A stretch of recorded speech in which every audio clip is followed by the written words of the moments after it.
Évidemment, c'est une journée difficile pour les Montréalais, pour les gens à travers le Québec et des parties de l'Ontario qui souffrent à cause des manques d'électricité, des pannes d'électricité, des arbres qui tombent. Mais on sait que les travailleurs de première ligne sont dessus. Les gens d'Hydro-Québec sont en train de travailler constamment pour rétablir le pouvoir. Mais je sais que c'est un autre moment où on va voir que la force de nos communautés à travers le pays, c'est les gens qui vont être là les uns pour les autres, les voisins qui vont s'entraider, les gens qui vont être là. Je suis content d'être ici, de pouvoir être ici en tant que député de Papineau. C'est mon quartier, ça, de pouvoir passer un peu de temps avec les citoyens. Mais certainement en tant que gouvernement fédéral, on va être là pour aider. On comprend à quel point les équipes municipales, l'équipe de la province, Hydro-Québec sont dessus. Mais le gouvernement fédéral, s'il y a quelque chose qu'on peut faire, on va être là pour répondre positivement à toute demande qui pourrait être faite. Il n'y en a pas eu encore. Mais un peu plus tard aujourd'hui, je vais aller voir le premier ministre Legault pour faire une mise à point sur Hydro-Québec pour voir qu'est-ce qu'il est en train de faire et encore une fois offrir l'aide du fédéral. Mais nous allons toujours être là pour les gens qui en ont besoin. Puis je sais que les gens vont pouvoir être là les uns pour les autres pendant ces moments difficiles. It's a very difficult moment for Montrealers, for people across the region who have been hit by this ice storm. Obviously, the power being down for so many folks, the trees coming down, hurting buildings and cars and whatnot, is of course an ongoing concern. It's important for people to stay safe. And it's important that people do what we always do in times of difficulty. Neighbors will be there for neighbors. People will help out and support. The federal government is here to support in any way we can. I'm here today as a MP for Papineau. This is my district, my riding, and I'm happy to be able to meet with some of the folks who've been affected and the great local folks who are working here with the Mayor of Montreal and the local mayor of l'arrondissement. But we will be, of course, as a federal government, there to support in any way necessary. There haven't been any formal requests, but if there are, we will say yes. I'm going to be getting a briefing from Hydro-Québec with the Premier in a few hours, and we'll talk more about what we can do, if any. But I know the municipal teams and the provincial teams are very much on this and working as hard as they can to get things back to normal for everyone. Valérie? Parfait, merci. Bonjour tout le monde. Je suis accompagnée ce matin, bien sûr, par le premier ministre Justin Trudeau. Merci beaucoup, Justin, d'être là. Je tiens également à mentionner la présence de Laurence Lavigne-Lalonde, qui est la mairesse ici dans Villeray-Saint-Michel, Parc Extension. Il y a également Alain Vaillancourt, qui est responsable politique pour la sécurité publique, ainsi que M. Richard Liebman, qui est le directeur des services des incendies de la Ville de Montréal et en charge, bien sûr, du centre d'opération pour les mesures d'urgence. Ben, écoutez, on le sait, là, c'est une situation qui est très difficile pour beaucoup de Montréalais et Montréalaises. C'est ici que le verglas a frappé le plus fort quand on sait le nombre d'abonnés d'Hydro-Québec qui n'ont pas de service en ce moment. Hier, j'ai bien sûr discuté, on a eu des rencontres avec le centre de mesures d'urgence, avec les équipes aussi dans les arrondissements, à la ville-centre. C'est pour ça que ce matin, tout le monde était déjà à pied d'œuvre. Hier, on préparait pour la glace ou du moins la pluie verglaçante, mais ce matin, tout le monde était prêt à, dégager tout d'abord les rues. Ça, c'est la priorité. On a commencé par les grands axes pour pouvoir circuler, entre autres pour tous les véhicules d'urgence. Ensuite, les cols bleus, comme on les voit travailler derrière nous, vont travailler sur les rues locales, comme celle qui est derrière nous. Dans certains cas, il faut attendre Hydro-Québec parce qu'il faut rebrancher avant de pouvoir faire le ménage. Et à la toute fin, on va bien sûr aller dans les parcs. Alors, permettez-moi d'en profiter pour donner quelques éléments d'information. Évidemment, à la lumière des discussions que j'ai eues avec M. Fitzgibbon ce matin, M. Fitzgibbon, évidemment, avec le gouvernement et bien sûr avec les services des pompiers et le service de police. Certaines choses à garder en tête. Si c'est possible pour les citoyens de déplacer leur voiture de façon sécuritaire pour dégager les rues, tant mieux. D'ailleurs, je tiens à mentionner que si vous devez déplacer votre voiture là, puis que vous n'êtes pas certain si il pourrait y avoir une contravention ou non, je vous le dis, il n'y a pas de contravention aujourd'hui. Là. Ça, ce qu'on veut, c'est dégager les rues le plus possible. Deuxièmement, ce qu'on souhaite, c'est s'il y a des gens qui souhaitent avoir accès à du Wi-Fi, de la chaleur, sachez que dans les arrondissements qui ont de l'électricité, les maisons de la culture, les bibliothèques sont ouvertes. Alors, je vous invite à aller chercher l'information, mais plusieurs arrondissements là, ont beaucoup d'installations à la disposition des citoyens et citoyennes. Troisième élément, présentement, il fait doux. Demain, ça va refroidir, mais ce qu'on souhaite mettre en place, ce sont des centres, des endroits, des haltes chaleur où les gens pourront aller dormir au chaud, mais également, par exemple, profiter de l'eau chaude. Alors, on est en train de mettre ça en place. Je vais laisser M. Liebman vous en parler davantage. Ceci étant dit, on a déjà un premier lieu qui est concrétisé, qui est confirmé, et c'est le centre Lassalien, ici dans l'arrondissement de Villeray-Saint-Michel par extension. Alors, on vous invite bien sûr à suivre le fil des nouvelles. On va pouvoir vous en donner plus d'informations. Mais définitivement, ce qu'on veut aujourd'hui, c'est rassurer la population comme quoi tout est mis en œuvre, et ça depuis de nombreuses heures. La tempête, on savait qu'elle s'en venait. On n'avait pas tout à fait, c'est toujours pas évident de savoir à quel point il va frapper, mais en sachant qu'Hydro-Québec a l'objectif de ramener la totalité de l'électricité dans les foyers québécois, dont Montréal, d'ici demain 16 heures, c'est un objectif à laquelle on va contribuer, mais les Montréalais, s'ils ont besoin de chaleur, s'ils ont besoin de Wi-Fi, s'ils ont besoin de prendre une douche, nécessairement, ils pourront le faire à travers différentes installations qui vont être mises en place. So quickly, I'm just here to tell all Montrealers that yes, this is a difficult situation. I'm glad to be with the Prime Minister of Canada today and my colleagues at the city and the firefighter director as well. And my message is that the first, all the Col Bleu, everybody at the city has been, and Hydro-Québec have been working really hard since this morning to clear the streets, the main streets first, then it will be the local streets, and then we will go in the parks. So for sure, I'm asking Montrealers if they can move their car, do it to facilitate the work of those workers. You're not going to get a ticket, so today is not an issue.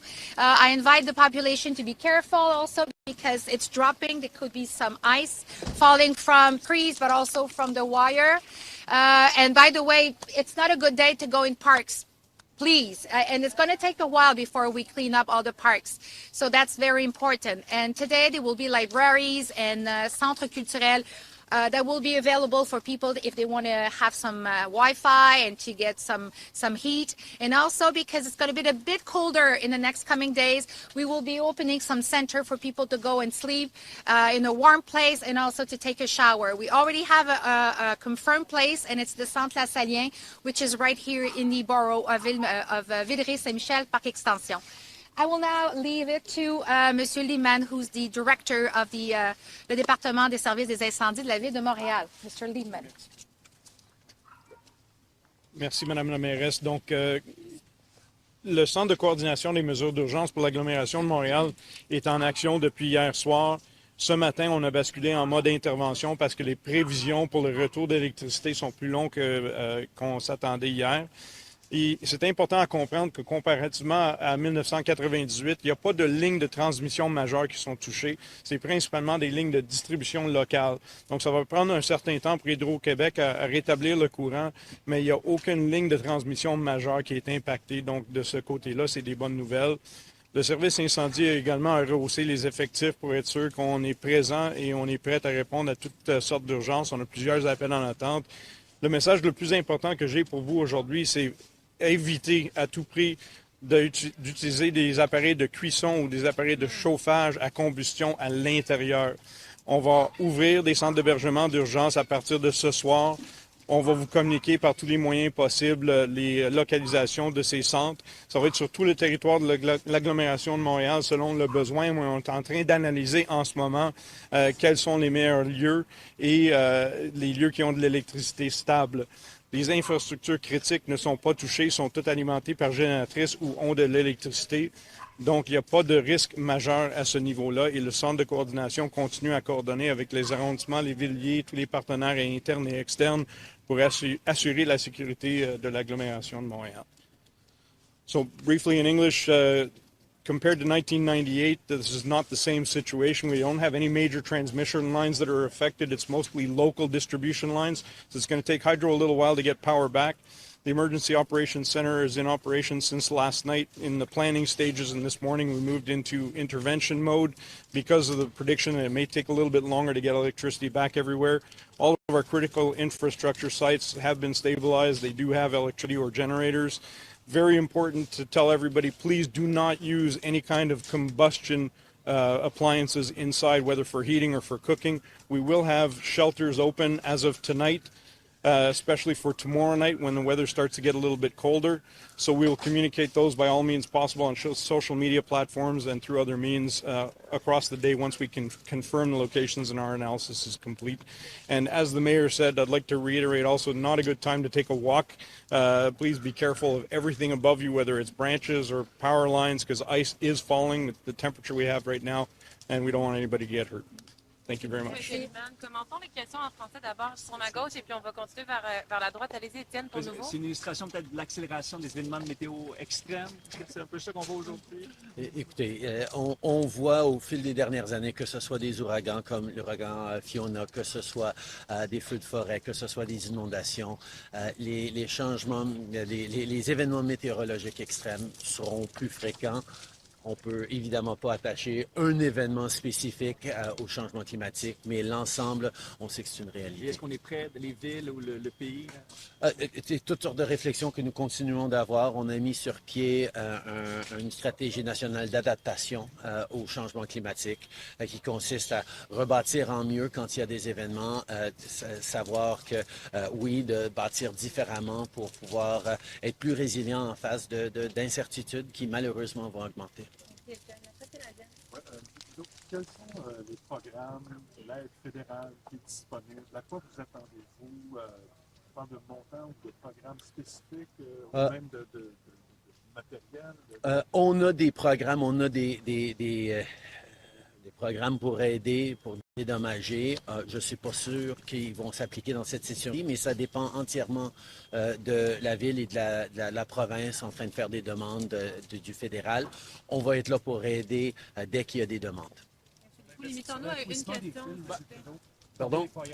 L'investissement d'Ottawa pour enfouir des villes, par exemple, parce que ce n'est pas le premier épisode qu'on connaît, ce n'est pas le dernier. Qu'est-ce que vous dites justement?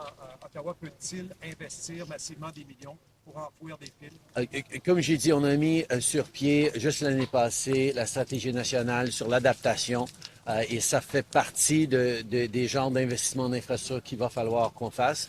Mais évidemment, ça va être une responsabilité partagée avec les municipalités et les provinces. On va tous travailler ensemble parce que malheureusement, oui, c'est quelque chose qui va continuer d'arriver. Nous devons continuer d'être prêts pour ça. Monsieur le Premier ministre, Mme la mairesse, quelle est la première émotion, la première impression qui vous est venue en tant que vous quand vous avez vu le niveau de dévastation ce matin? Ça rappelle 98, mais surtout, on regarde tous ces magnifiques arbres et on pense à nos parcs, à nos fiertés dans nos rues. C'est rendu... c'est toujours très triste de voir ça, là, mais surtout de savoir que les gens sont en sécurité et qu'on va s'occuper des gens d'abord, c'est le plus important. Honnêtement, je dirais surtout de la tristesse, encore une fois, de voir, là, on le voit derrière nous, mais sur le Mont-Royal aussi, c'est plus difficile dans le parc La Fontaine. Donc, notre canopée, elle est précieuse. Et je pense qu'avec la tristesse, il y a cette espèce de constat qu'on fait depuis longtemps, mais qui est de plus en plus évident, comme quoi les changements climatiques, c'est pas une vue de l'esprit, là, c'est une réalité qui frappe toujours plus souvent et plus fort. Puis le délai pour le nettoyage, c'est ça, on parle de jours, de quelques semaines, de plusieurs semaines? Ouais. Pour que Montréal, En fait, comme je le disais tout à l'heure, la priorité, c'est vraiment la voie publique, hein, les rues principales en premier, les rues secondaires par la suite et à la toute fin, les parcs. Alors, je l'ai dit tantôt en anglais, mais je le dis en français, j'invite vraiment la population à ne pas fréquenter les parcs là, en ce moment, là, parce que on le voit, là, ça peut tomber, c'est encore très instable. Alors, malheureusement, c'est pas le moment d'aller prendre une marche dans nos magnifiques parcs. Et on va être en mesure de vous dire exactement à quoi va ressembler l'échéancier en fonction des trois éléments, rue principale, rue secondaire et parc. Une fois qu'on va avoir une meilleure état de la situation avec Hydro-Québec, comme par exemple ici, on ne peut pas venir nettoyer la rue tant qu'Hydro-Québec n'est pas revenu reconnecter. Alors, on dépend aussi un peu d'Hydro-Québec dans ce sens-là. On avait Radio-Canada. On est là pour aider avec tout ce qu'on peut aider, mais ça dépend d'une demande formelle de la province pour le faire. Mais les Forces armées canadiennes sont toujours là pour aider et servir. Dernière question en français. Vous étiez pas aidé en 98, mais vous avez sûrement regardé des images. Qu'est-ce qui vous vient en tête quand vous pensez 98? Ben, ça a pris beaucoup de temps pour rétablir un petit peu la vie normale en 98. On sait que c'était très, très grave pour des millions de personnes. Je pense que ça rappelle bien des souvenirs à énormément de gens. Mais on espère que tout va se rétablir plus rapidement, qu'on a appris certaines choses, mais aussi on est dans une situation qui a l'air un peu moins grave, mais on va continuer d'être diligent et aussi rapide que possible pour s'entraider. On a le devoir à gauche ici. Qu'est-ce que, en fait, pouvez-vous me expliquer qu'est-ce que le fédéral peut faire finalement pour aider la population de Montréal? Je suis ici aujourd'hui en tant que député de Papineau, mais aussi en tant que premier ministre. On est là pour aider dans la mesure du possible. Je suis content d'en parler avec la mairesse. Je vais en parler avec le premier ministre Legault dans quelques heures quand on ira visiter Hydro-Québec.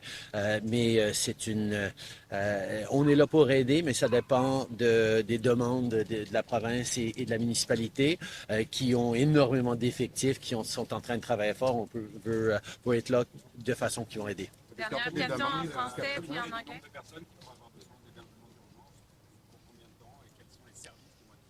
Bien, écoutez, je vais probablement laisser M. Liman vous répondre, mais encore une fois, là aussi, on est quand même intimement lié à Hydro-Québec. Son objectif, c'est de rétablir le courant partout au Québec, dont Montréal d'ici demain 16 heures. Alors nous, c'est un objectif à lequel on adhère évidemment parce que ça va nous permettre, ça nous donne une idée aussi de combien de centres d'hébergement on doit ouvrir. Je vais laisser M. Liman compléter. Ça, actuellement, on est en train de faire l'analyse avec tous les arrondissements et villes liées des besoins en termes d'hébergement, mais ça dépend aussi, comme la mairesse a dit, de la vitesse que Hydro-Québec va être capable de rétablir. Pour aujourd'hui, il n'y a pas de grosse urgence parce qu'il fait doux. Par contre, on prévoit déjà le refroidissement de demain. Donc, à fur et à mesure que ça évolue, on va ouvrir de plus en plus de centres aux besoins, mais on est en communication avec l'ensemble des partenaires pour le faire. Est-ce qu'on est prêt pour passer à l'anglais? English question? Yes, indeed. If I can just ask you to describe what you've seen firsthand, how extensive the damage is, what have you been briefed on that front, and just what Ottawa might do? Well, obviously, millions of people without power right now across the region of Montreal and beyond. Our focus is very much on being there to support as necessary municipalities and the province as necessary. The federal government is here to help if needed. There hasn't been any formal requests yet, but obviously I will be sitting down with the Premier in a couple of hours to talk about anything that we can do. I know the province and the City of Montreal have a tremendous amount of great teams on the ground doing the work. Hydro-Quebec is on it, but we will be there to support as necessary. I think the most important thing is to see yet again what happens in times of difficulty, neighbors helping neighbors. If someone's got power and the other don't, we see them helping out. This is going to be a time for us all to pull together to be safe and to make it through as we always do. Thank you, Gloria. What were your first impressions when you saw the devastation on the ground? It's just seeing all these beautiful trees down, seeing lives disrupted, seeing the challenges that I know people are going to be facing today, and for what will be a difficult Easter weekend for a number of families. Obviously, there's never a good time for this, but it's a moment where we pull together and try and be there for each other. Two last questions and then we have to go. Sorry. 14 Canadians are on their way back to Canada from Somali detention camp in Syria. But a Quebec woman with 6 young children are not among them because it's taken more than 4 months to do a federal security check on the mother. Why is Canada refusing to allow these children and their mother to come back home? Canada will always take its responsibilities seriously to protect Canadians in difficult situations overseas, but also to make sure we're doing everything necessary to keep Canadians safe here at home. For operational reasons, I won't be commenting further on any of the situation. Can you talk Thank about you, sorry. the comparison between this and the 1998 storm? I think there'll be lots of people reflecting on this as we move forward, as we talk to our kids about what the 98 ice storm was like, for those of us who remember it. I was actually living in BC at the time, but spoke almost constantly with my father and brother who were living through it and facing real challenges because of it. These are situations where people live through and remember and reflect on how we keep each other safe in times of difficulty. Merci beaucoup. C'était Discussion Actuelle. Merci tout le monde. Merci. Merci. Il aurait fallu un casque. Je veux savoir si vous avez retrouvé l'électricité, Mme Plante. Madame Plante? Avez-vous l'électricité, Madame Plante? On veut juste savoir si vous avez retrouvé l'électricité ou si vous êtes encore en panne.